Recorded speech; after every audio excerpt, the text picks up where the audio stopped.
গণতন্ত্রের যে মূল মন্ত্র আছে এই মূল মন্ত্রের সাথে জামাত ইসলামও একমত না, ইসলামী ছাত্র শিবিরও একমত না।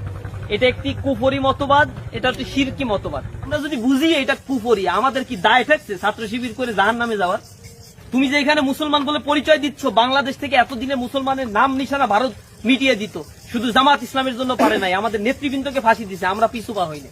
সুতরাং এইরকম একটা দলের বিরুদ্ধে ব্লেম দেও, খালি গণতন্ত্র গণতন্ত্র বলে সুবিধা ভোগ করার চেষ্টা করো না। তন্ত্র অনুসরণ করে ইসলাম প্রতিষ্ঠার কাজ ইসলামী ছাত্র শিবির করছে, এই ধারণা আপনার মধ্যে আছে, এটাই হচ্ছে ভুল ধারণা।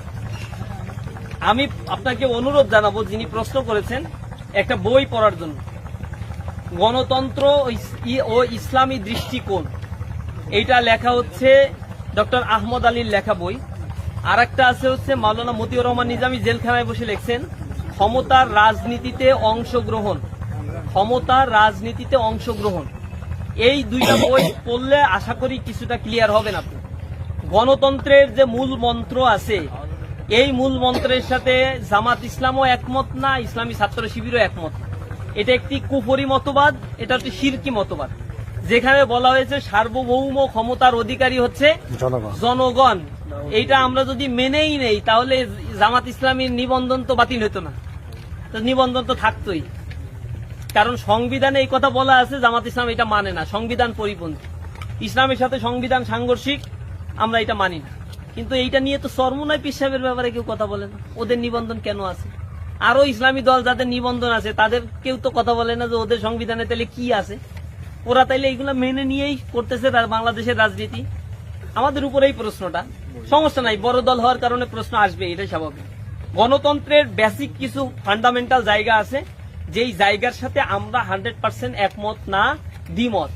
গণতন্ত্রকে আমরা ওই মতবাদের উপরে যারা চিন্তা করে তাদেরকে আমরা বলি এরা কুফরি মতবাদের উপরে আছে। গণতন্ত্র ইসলাম সাপোর্ট করে না। ইসলামের সিস্টেমটা কি? ইসলামের নির্বাচনের সুনির্দিষ্ট কোনো পদ্ধতি নাই। যদি সেটা থাকতো তাহলে আল্লাহ রাসূল স্পেসিফিক করে দিয়ে যেতেন। 4 খলিফার নির্বাচন পদ্ধতি ছিল 4 রকম, এবং এক একটা আরেকটার সাথে সাংঘর্ষিক না। এই ব্যাপারে কেউ ফতোয়া দেয়নি যে 4 খলিফার নিয়মটা ঠিক না, অথবা ওমর ইবনে আব্দুল আজিজ যে পদ্ধতিতে খেলাফত গ্রহণ করেছেন, খলিফা হয়েছেন, এই পদ্ধতি ঠিক না, এরকম তো কেউ বলে না। নির্বাচনের ইসলামের সর্বজন স্বীকৃত কোনো পন্থা এখন পর্যন্ত আবিষ্কার হয়নি, বের হয়নি।